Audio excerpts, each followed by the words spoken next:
Arsenal Fan TV America, welcome back. Another episode here from the US of A, the Pacific Northwest. We want to welcome back our, of course, Arsenal United defensive coordinator and our coach. Before anything, the Gunnerista and the number one Gunnerista in the United States. Welcome back. Thanks for coming. Thanks, Coach. Thank you. Appreciate it. We know you're very busy with training. You have a lot of kids. You have a lot of problems. So busy. But thank you for being on the show. She comes back with an Arsenal win. Hey. We want Thank you. there. Thank you, Yagunas. Thank you for that. So, okay. Yes. I think we should start with the question. Coach, what would you have done different to make this lineup better? To make it so that this game wasn't unnecessarily challenging for Arsenal? Of course, she doesn't have time. She's so serious. Time. We got to get into it. She gets to the point. You're absolutely right. Talking about what would you have done different? How would you start? What would you done different? We played Crystal Palace today away, Selhurst Park. Good job. It's a really, really, of course, good job winning, sticking together, playing like we played. But it's a really hard place to go to. To answer your question real quick, I would have absolutely done much different. I would have started in a very, very different way. It was almost weird to me, again, trying to... Let's talk about the lineup. In the back, we started with 4 on paper. I saw Thomas Partey on the right-hand side as a right back. Why? On paper or not, and then you tuck him in. And then on the left-hand side was Tomiyasu, another why. Again, why? And then now you shifted Willy Saliba from his favorite position, his best position he played last year, which is the right center back, to the left center back. And now you took the best right back we have now is Ben Wyatt, and then you put him into William Saliba's position, and you set Gabriel out. So I wouldn't have done that. This is when I started 3 in the back, Gabriel on one side, William Saliba to control in the middle, and Benny White here, and then I'll put 4 midfielders. I'll put Thomas Partey, Martin Odegaard. Yes. I'll put Kai Havertz, and I'll put Declan Rice in the middle, and then you 3 up front. Eddie Nketiah did great, and you had Martinelli, of course, that you shouldn't have taken off, and you had Bukayo Saka on the other side. So that's how it have started. It would have been much better, because it just seems so unnecessary to start that way, especially when you know Crystal Palace is gonna set themselves up right. Absolutely. I mean, the way we all know Roy Hodgson is a great coach. Absolutely. He's proved himself time and time again. Yeah. So I should expect how he plays. You should expect that, yeah. And they did. They came out and they marked us tight, and there was only a couple errors, and we took advantage of that, but it just seemed so unnecessary to even start Tomiyasu over there. He's insisting. Every season he comes out with some player that he forces on us and insists on us with. In the past, it's been all the guys with the froze. First it was El Nini, then it was David Luiz, and then it was William, yeah. Every year it's a new guy, and it's like nothing wrong with Tomiyasu in his natural position. Absolutely not. And speaking of natural positions, when you put someone like Jurrien Timber in his unnatural position, that's what this leads to. Yep. Injury, 7 months, an injury that, like you've said before, a lot of players don't come back from, and I hope it doesn't happen. He's a strong boy. Hopefully, our prayers goes out to you. Our thoughts, and we love the way you play, and we love the way you are as a human being. And hopefully you'll recover very, very soon. I know it's a very bad injury. That's the Hector Bellerin injury and never came back from. But hey, listen, today with the technology and whatnot, and the way they operating and rehabilitation and all that, hopefully he comes back. I'm expecting him 5 to 6 months. Hopefully he's not 7.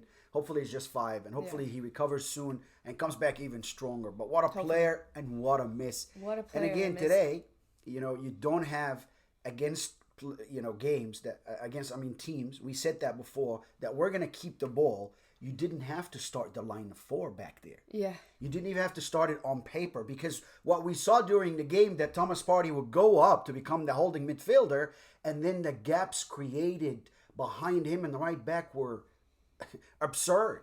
I mean, for lack of better words, I don't know what to say. It was obvious. And if Crystal Palace still had Wilfried Zaha today, they would have hurt us. Ripped us apart. Because almost all of their chances against us came from the left side with Tomiyasu's and Martinelli's partnership.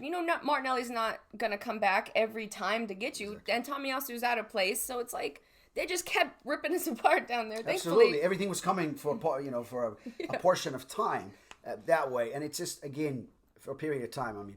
But again, you can't allow yourself to do all these mistakes via the wrong positioning. Yeah. You know what I mean? It's insisting, on these bad positions. Yeah, it's not just that.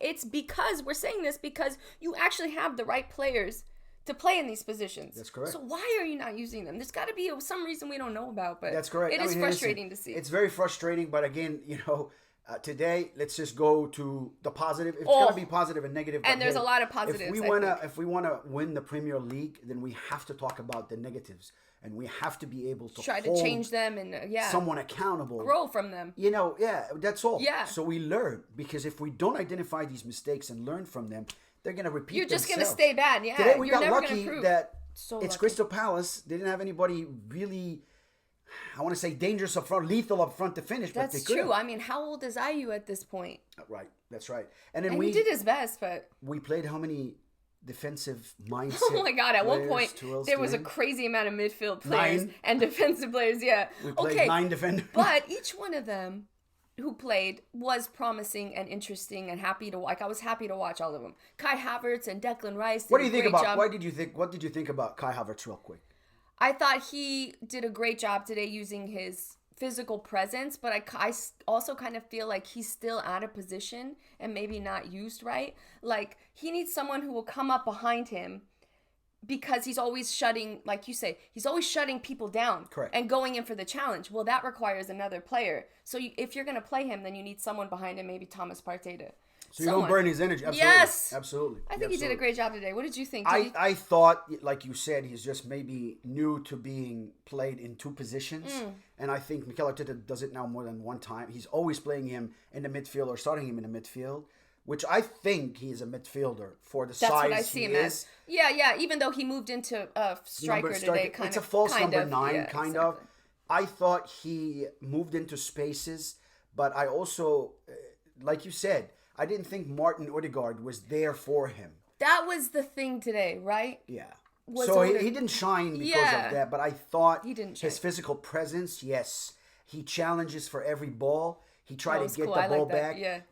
Declan Rice and him, both of them, are kind of like, hey, listen, we're worth what we, what the money spent. Yeah. Of course. So I thought, I'm with you. I thought he's done a great job today. Yeah. William Saliba, one mistake, but the recovery that he made up for it was amazing. That's what I'm talking about. It's okay to make mistakes as long as you were, your body language showed that you were ready and positive and going. But then to recover is the point. Like, if you don't recover from that and try to get it, you're not worth your salt. Yeah. But I'm so glad that he came and did that, because he showed that tackle was amazing. I actually told you right when it happened, don't tackle, because I was so scared. But then you only look at tackles. It was perfect. You're right. It was gorgeous. Don't tackle. You actually should be, scared, walking him out. You're right. But if you're that, it was perfect timing. Class of a defender, and you're gonna make that timely matter. Hey, he's class. You're right. Absolutely. So first half, I want to say Arsenal had 80% at some point, 83%. Yeah. They sat back. We just kept moving the ball left to right, left to right. We weren't dangerous. The only one that was dangerous was Eddie Nketiah. Yeah, he was doing everything possible. I think when he fell down.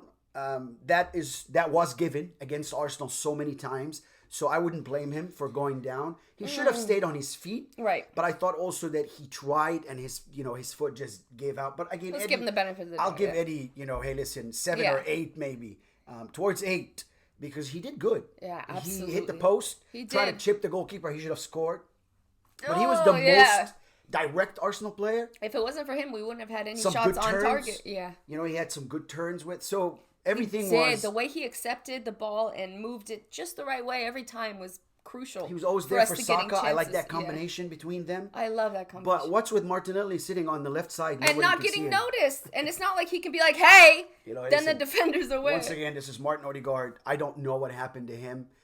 He had He's one not touch. A good game. Maybe it's just out of position. I don't know. But he's been not having good games. I've talked about it in the past. I agree. Hopefully he recovers that soon, because you need to knock it off and get back. You were almost useless in the first half.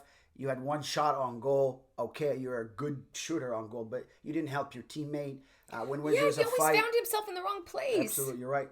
And if there was a fight, 3 people, hey, receive the ball and touch it. He didn't do that. The ball would be taken off of him. He'd fall down. Would be a man short. Listen, you're a midfielder. Yeah, because he'd still be staying down afterwards. It's like, okay, you fell. It didn't work. Let's go get back. That is the most frustrating part to me when they shut down like that. Declan Rice. Yeah, I did a great job today. I give him an 8 too. I agree. Maybe an 8.5. Yeah. Saliba too is Saliba up there. Is a 9, amazing. Maybe. And it was cool to see all those people come on. Like I was waiting to see Zinchenko come back and excited to see that. So that second half, before we finish, first half again, all Arsenal. So I don't know if there's anything else to talk about, but we weren't dangerous. In my mind, we were just, again, average. I was looking for us to show a statement here. Yeah. Again, average. But, all due respect to Crystal... Exactly, we started wrong. All due respect to Crystal Palace, they held us to not being effective. Correct. So, at the same time, yes, we should have started better, and maybe that would have made a difference, but... Correct. We were scrappy, and we did it, and we made it to the second half without giving a goal, thankfully. Yes, and then, all of a sudden, we have a very nice set play that we agreed upon in training, obviously. It was cool, yeah. One of the things you spoke of today, I'm going to let you talk about it, how Arsenal started everything right away. Oh, it was so nice to see. So good to see. In the past, these free kicks or the fouls, whatever, starting again, used to take so much time for nothing. Yeah. We both would be like, okay, and what's going to happen next? And we wasted time. Wasted time for nothing. Correct. It was so nice. Every time today we had something stop the ball, we would take it right away. Absolutely. Oh, and we surprised them several times. And it was dangerous. And here's that penalty we earned today was scored by Martin Odegaard. The one great thing he did in this game. Yeah. It was a great penalty. That was funny. Just to tell you how the penalty happened, again, free kick. They slid it through to Eddie Nketiah. And Thomas Partey was standing on the 18 holding one of their players. He's not really an obstruction of play. He's just like a screen, yeah. Right, screening him. And then Eddie Nketiah takes it away from the goalkeeper, which, it fouled him, and it's a penalty. The skill, though, the composure to touch that at the last minute. That's why Eddie, for me, is close to man of the match. I think he should be. I agree. Ran his face off today, but, he was tired towards the end. And hey, listen, he needed to be substituted. But, of course... Unfortunately, Tomiyasu did a couple of really unnecessary, errors. And also the referee, I'm not sure, holding the ball for 8 seconds that you give him a card. He was card happy. With Tomiyasu specifically. And then tells you that VAR cannot revise even look at it because it's a yellow. Either way, both of those were extremely harsh and probably wouldn't have been given if it wasn't. Yeah. I'm not sure why. There were several mistakes. But also, Tomiyasu, you shouldn't involve yourself in situations like that when you're on yellow card. And also, again, Mikel Arteta, let's stop playing the wrong players in the wrong position. And inviting this. So, no one was there's surprised no reason about these yellow cards, though. Listen, Tomiyasu just shouldn't start in the left side. Please. That's another error that caused us another mistake. Again, we held on. Thankfully. And it was grateful. Arsenal fans, we were grateful to see that. We held on. Great start. 9 defenders. At some point, Jorginho came on, Kivor came on, Gabriel came on, Zinchenko came on. It was cool to see, yeah. You know what I'm saying? So everybody was defending, and they defended solid. They defended these high balls from Crystal Palace. So what a win today by Arsenal Football Club. Thank you for that. Saturday, 26th, we play Fulham. You're correct. At the Emirates. So hopefully we can get a win. They don't have Mitrovic anymore, and they're not looking good. He went to Saudi Arabia for some 50-some-odd million. Right, yeah. So we're looking forward to the next game. We are looking forward to this very next game. And keeping this momentum going. Absolutely. We got to win every single game. This is the beginning, but we should always get a win. Scrappy or not, it doesn't matter. You sit and defend or not, it doesn't matter. Great job just by having that mindset, strong mindset of, hey, listen, we're not losing this game. We're going to play this one man. It doesn't matter. So great job by you, Gunners. It was great to see. Final thoughts? I wish they wouldn't have done so much of the defensiveness towards the end because it just seemed like it was a lot of time to invite so much pressure. They acted like it was the 85th minute when you put all these defenders and midfielders on. It was actually maybe the 60-something minute. Yeah. And it was like a lot of time to invite that pressure. But, hopefully we learn from these mistakes. We go on to the next one stronger and better. Even 10 players, we can still keep the ball, keep Martinelli on. He's our quickest player. And have him go to counter-attacks. Yes. Have him go but we didn't have anyone to release the pressure. Exactly. Yeah, so hopefully we don't do that next time. Absolutely, great point taking. Thank you so much. Don't forget to subscribe, please. Subscribe. Like and share. Thank you so much for joining, and we'll see you next week. Thank you for having me, sir. Anytime. Thank you. Very, very thankful. Thank you. Have a great one.